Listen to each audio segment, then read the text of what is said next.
Good morning. How am I doing? Are you happy to see me? Yes. Okay, we're done. Great to see you all in this room, all of you at home. Great to see you. Welcome to Rimby, the church that can.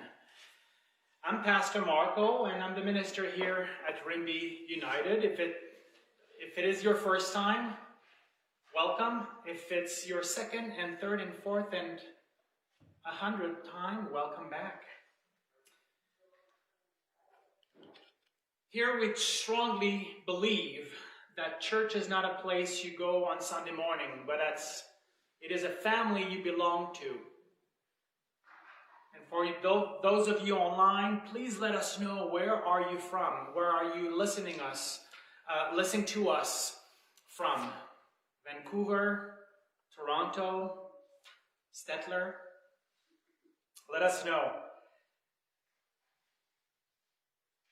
Here at Rimby United Church, we don't tell you what to think.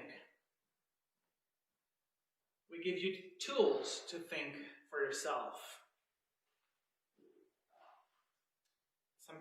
Some churches are very focused on filling the pews.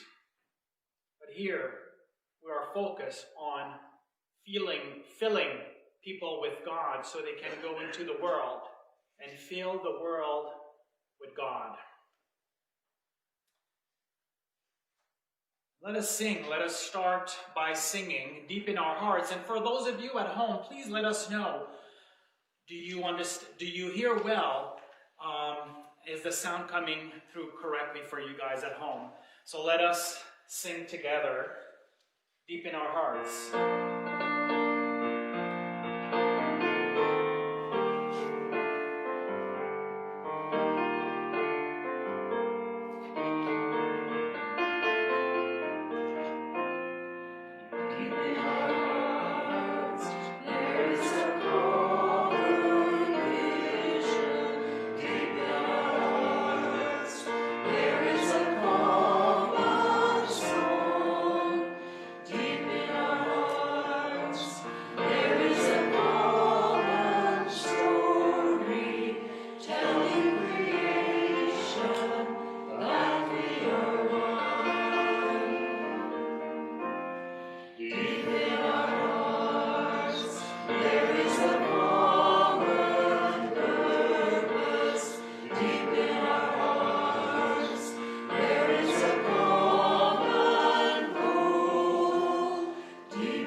So let us go to our next slide.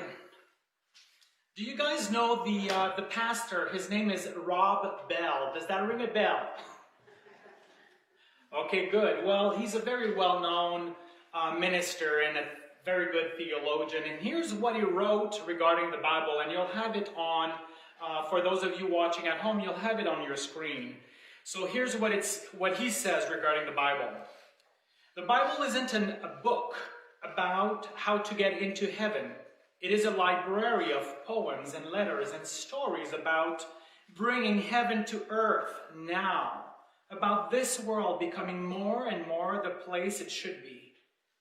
There is very, very little in the Bible about what happens when you die. That's not what the writers were focused on. Their interest, again and again, is on how this world is arranged. Does everyone have enough? Are the power structures tilted in the favor of the vulnerables? Has violence been renounced, or is it being kept in circulation? And that is Rob Bell. The Bible is about how we live. The Bible is about how we interact with one another. The Bible is about growing and expanding our knowledge and understanding. And as I often say, the Bible is not there for information. The Bible is there for our transformation. So let us listen to our scripture for today. You know it already. You've heard it. But it never hurts to hear it again. It's been read for 2,000 years and still we're learning from it. So it's from the letter of Paul to the Galatians in chapter 6, verses 22 all the way to 26. Here's what Paul is saying. But what happens when we live God's way? He brings gifts into our lives, much the same way that fruit appears in an orchard. Things like affection for others, exuberance about life, serenity. We develop a willingness to stick with things, a sense of compassion in the heart, and a conviction that a basic holiness permeates things and people. We find ourselves involved in loyal commitments, not needing to force our way in life, able to marshal and direct our energies wisely. Legalism is helpless in bringing this about. It only gets in the way. Among those who belong to Christ, everything connected with getting our own way is mindlessly responding to what everyone else calls necessities, is killed off for good and crucified. Since it is the kind of life that we have chosen, the life of the Spirit, let us make sure that we do not just hold it as an idea in our head or a sentiment in our hearts, but work out its implication in every details of our lives.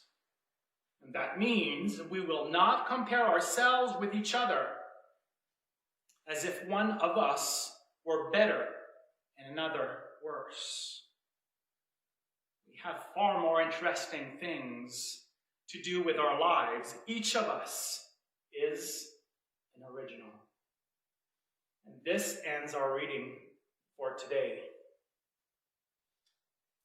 Today is our last part of our 4 parts series on the fruit of the Spirit.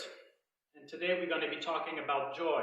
Mind you, there's 9 fruit of the Spirit, so we might have a part 2 of that series with the other fruits of the Spirit. But today let us talk about joy.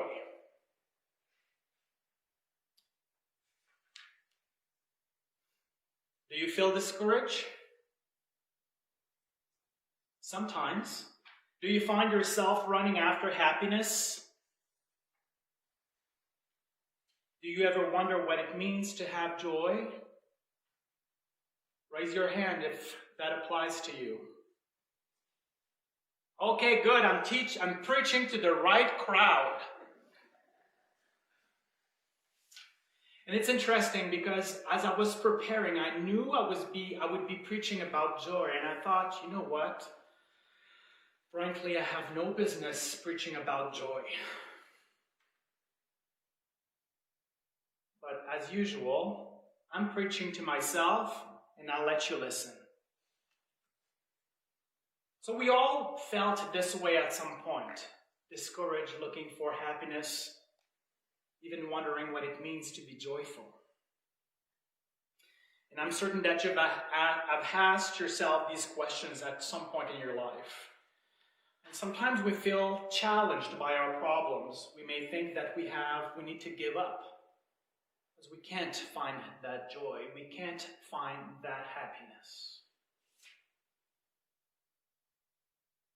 Now I'm asking you to listen and think about this, because there's a difference between joy and happiness, just like there's a difference between being blessed and feeling lucky, just like there's a difference between being nice and being kind, and earlier this week, just like there's a difference between justice or social justice and charity. So there's a difference between joy and happiness. So what is it?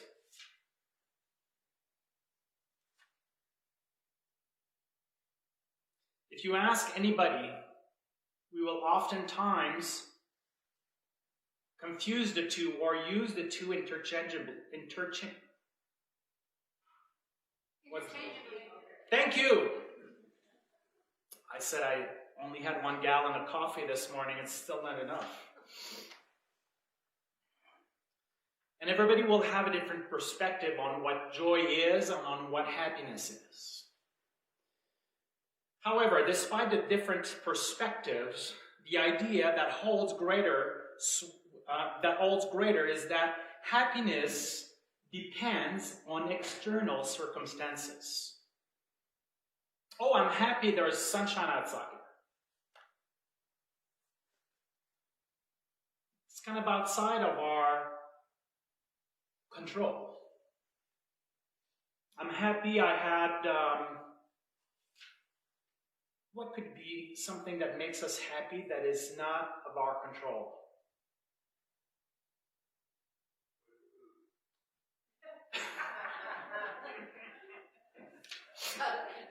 Yeah, good food. Good one. What? Power. But power, yeah. Like, there are things that makes us happy that are outside of our control. However, joy is an internal attitude we choose. Joy is a fruit of the Spirit. And just like God, the fruit of the Spirit is always there. Happiness can be wishy-washy sometimes. Oh, I'm happy there's no traffic. Oh, I'm happy my hair is, doing its thing today. It's a good hair day. But joy says, I'll be joyful even though there's traffic. I'll be joyful even if my hair are all over the place. I'll be joyful even if we have problem with the camera and the computer and the sound and my microphone and the lights. Who's laughing? You have every reason to laugh. So therefore, joy is a choice purposefully made. Joy is an attitude of the heart. Oh, I forgot my clicker. Where's my clicker? Clicker!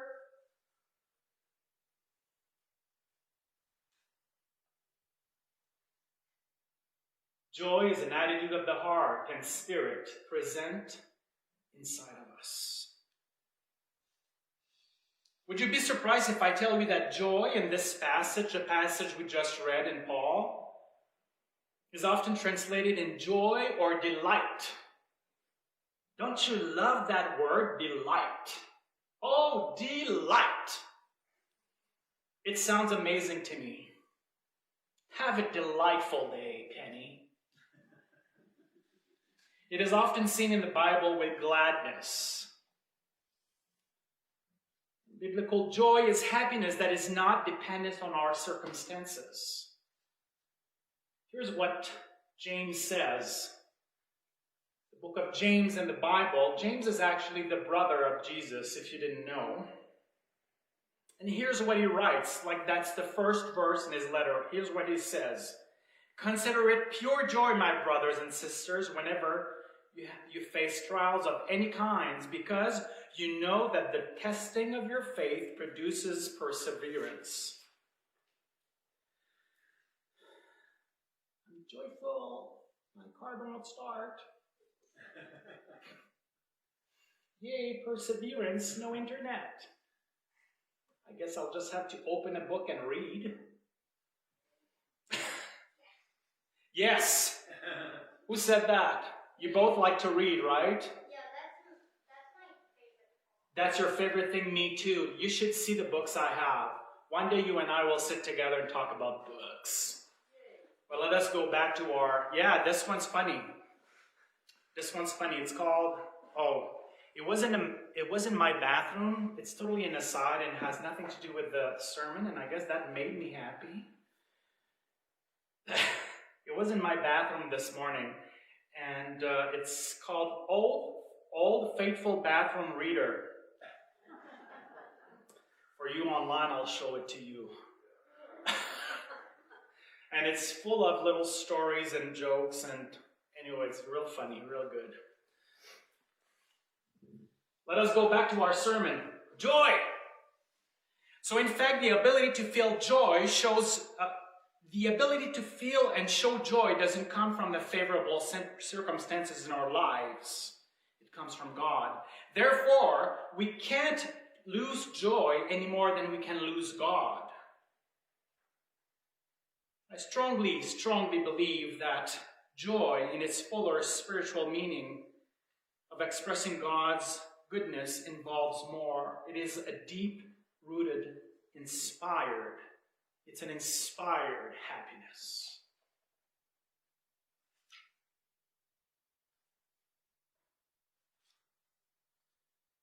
So now, is it possible to have joy to the fullest, even during life's most difficult times? We go through sickness, grief, financial stress. Well, it's no secret that we as human beings are looking for happiness all the time. You and I are looking for happiness all the time.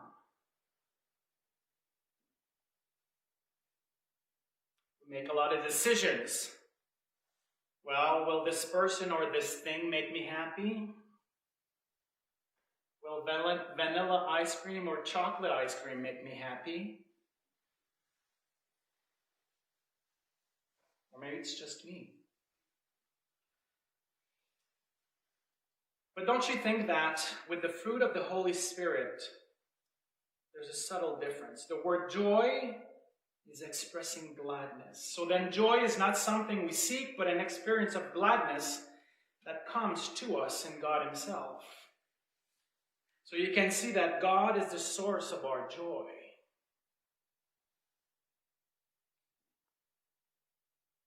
It's my own experience. It's been my own experience, and probably yours as well, that even though we are going through tough times in life,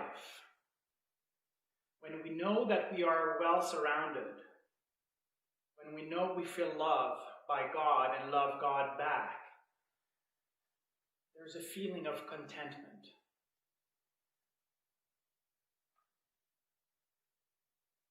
There's a feeling of rest. There's a feeling of protection. And it can also be translated into a feeling of joy, of gladness. Today I'm loved by God. Today I love God. Today I feel that presence. That's a gladness in God.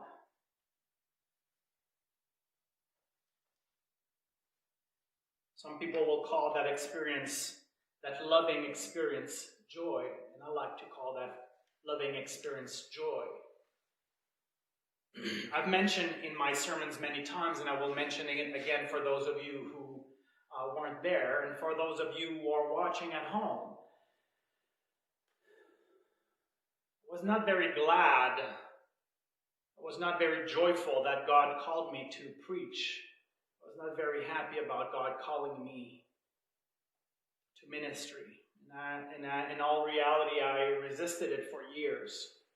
But at some point, I could not be joyful. At some point, I could not feel joy and gladness at all, because that call onto my life was nagging me every day. I had to say, yes, God, I'll do it. For God's sakes. And I said yes to the call. It was hard. It was difficult. The studies were difficult. These times were difficult times for me. But I could find joy in knowing that God was there beside me. I could find joy in knowing that what I was doing was purposeful, was much more and much bigger than I am. So I was able to feel and find joy. And still today, I find joy in ministry, extreme joy, and I think I've mentioned that to you many, many, many times. I find extreme joy in ministry. Does that mean it's easy? Absolutely not. Marco, you're so joyful in ministry. Did you ever think about quitting? Yeah, once a month. At least. Still, I find great joy in it.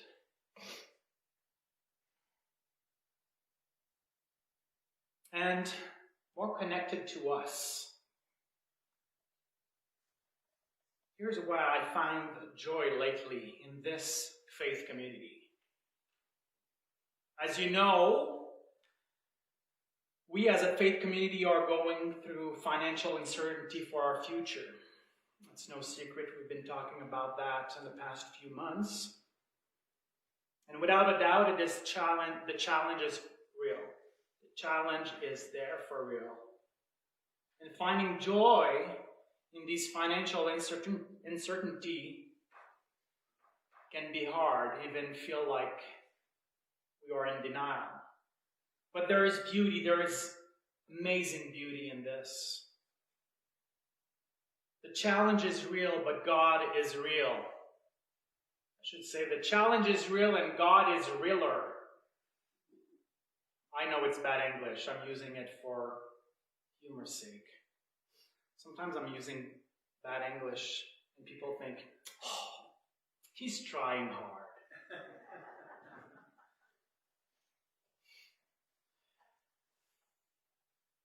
So God manifested himself through this uncertainty, through this pandemic.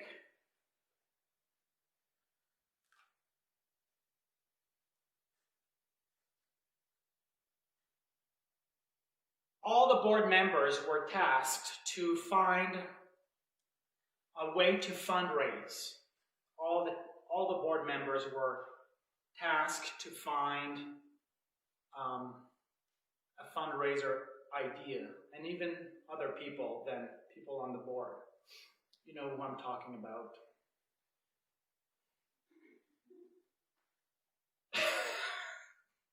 I'm putting you on the spot.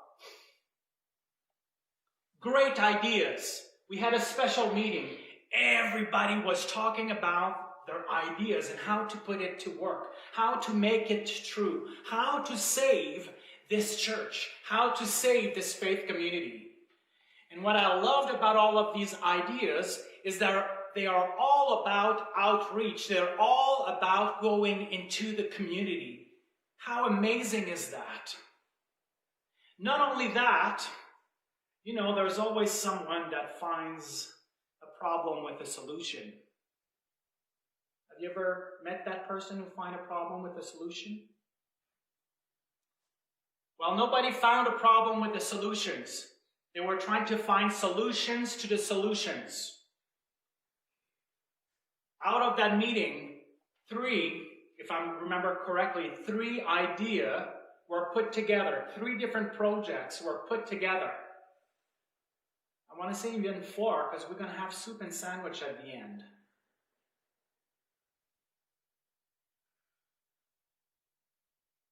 And then we're going to have another meeting in January to look at the other ideas.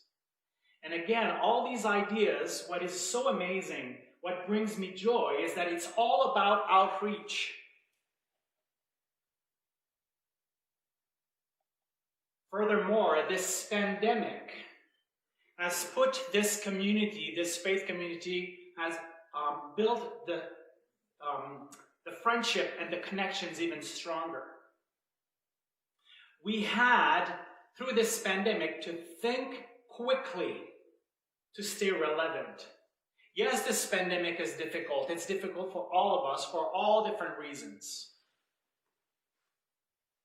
That being said, as we were pressed, remember when I said, when you press toothpaste, a toothpaste tube, out of it should come out toothpaste, right? Not tar. When Christians are pressed, Christ should come out.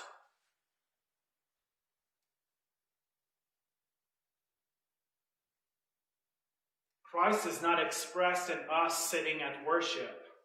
Christ is not expressed at us smiling. Christ is expressed at us and in us when we are under pressure, when society is under pressure. And what should come out is Christ. What came out of this pandemic and this faith community is Christ.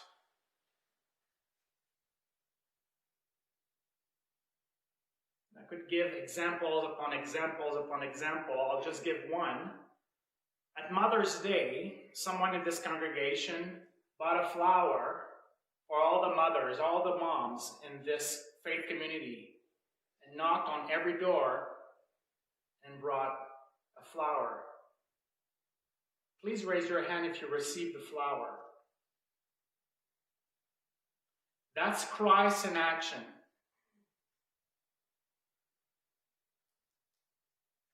We're going to leave it there because I'm straying.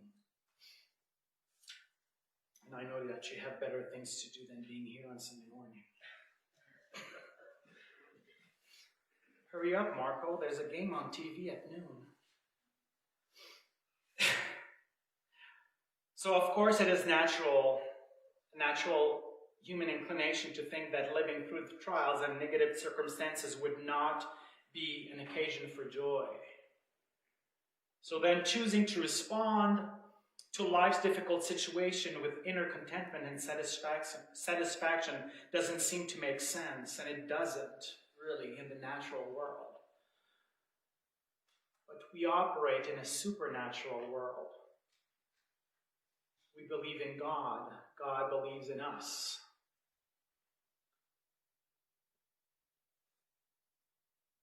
Have you ever seen this sign? Do you know where that sign is? For those of you who cannot see very well, it says, "For the glory of God, Rimby United Church, June 14, 1964. To the glory of God." This church is called to be and do things for the glory of God. At the heart of joy is an unshakable awareness that we possess good from God. Joy is part of God's kingdom.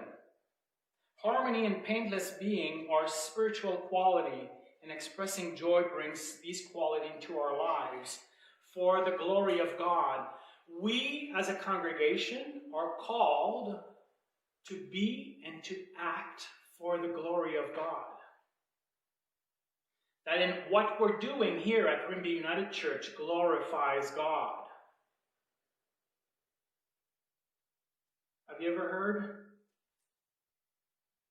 Nobody wants to hear a sermon. They want to see one. You are the sermon for the glory of God in the world.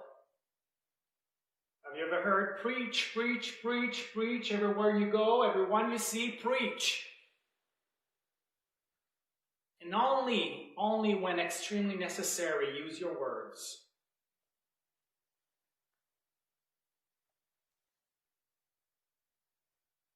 We are that joy in the world. We are that glory in the world. Rimby United express the glory of God with the joy of its members.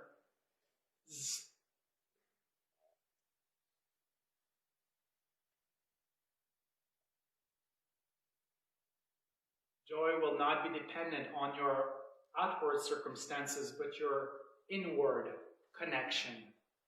That connection can only be God. Express your joy for the glory of God. Amen. Thank you at home for watching. We will be doing let me rephrase this. Let us listen to our online call to offering. And you will have the slide on your screen for the giving. Please help us support our ministry, because without you, this would not be possible. If you would like to make a gift, you can do so by e-transfer at the email address shown on the screen. Every bit counts, and what you offer can make a big difference. Another way to give is to share this worship on your social media. Charitable tax receipts will be issued at the end of the year when you provide us with your address. We thank you for your ongoing support. And thank you for watching. See you next week.